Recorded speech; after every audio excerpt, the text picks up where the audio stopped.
China के शहर Beijing में समर ओलंपिक्स की तैयारियां जोरों शोरों से चल रही थीं। पिछले कई सालों की कोशिशों के बाद आखिरकार इस बार चाइना को समर ओलंपिक्स 2008 होस्ट करने का पहली बार मौका दिया गया था। इसी वजह से चाइना इस इंटरनेशनल इवेंट को हर सूरत में बगैर रुकावटों के अंजाम तक पहुंचाना चाहता था, जिसके लिए $40 बिलियन यानी तकरीबन 3000 अरब रुपए खर्च करके न सिर्फ न्यू स्टेडियम्स बनवाए गए बल्कि दुनिया में अच्छा इंप्रेशन देने के लिए बीजिंग एयरपोर्ट को रेनोवेट भी किया और लोकल ट्रांसपोर्ट में हजारों नई बसेस भी ऐड की गई। लाइट्स, जनरेटर्स, सिक्योरिटी, ट्रांसपोर्ट सब चीजें रेडी थीं, लेकिन फिर भी कुछ न कुछ गड़बड़ लग रही थी। ओलंपिक्स की ओपनिंग सेरेमनी में अब सिर्फ 2 दिन रह चुके थे। दुनिया भर की टीम्स बीजिंग पहुंच चुकी थीं, टिकट्स भी बुक हो चुकी थीं और पूरी दुनिया इस इवेंट का शिद्दत से इंतजार कर रही थी कि चाइनीज गवर्नमेंट को एक ऐसी खबर मिली जिसने उनके पैरों तले जमीन ही निकाल दी। जी हाँ, चाइना मेट्रोलॉजिकल डिपार्टमेंट ने बीजिंग में तूफानी बारिश की फोरकास्ट जारी कर दी थी, और वो भी ठीक ओलंपिक्स ओपनिंग सेरेमनी वाले दिन की।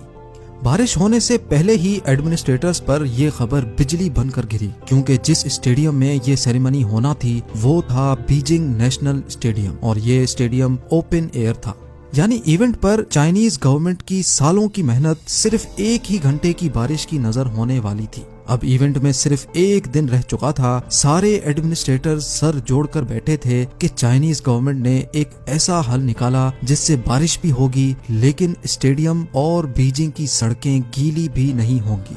इस मसले से निपटने के लिए चाइनीज गवर्नमेंट ने क्लाउड सीडिंग नामी टेक्नोलॉजी का इस्तेमाल किया और इवेंट के दिन ही जब घने बादल बीजिंग की तरफ बढ़ रहे थे, उनको बीजिंग के बाहर ही बरसने पर मजबूर कर दिया, जिसकी वजह से इवेंट के वक्त आसमान बिल्कुल साफ हो चुका था। नाज़रीन, क्लाउड सीडिंग एक ऐसी टेक्नोलॉजी है जिसको इस्तेमाल करके दुनिया के किसी भी हिस्से में बारिश लाई जा सकती है। क्लाउड सीडिंग से बारिश कैसे मुमकिन बनाई जाती है?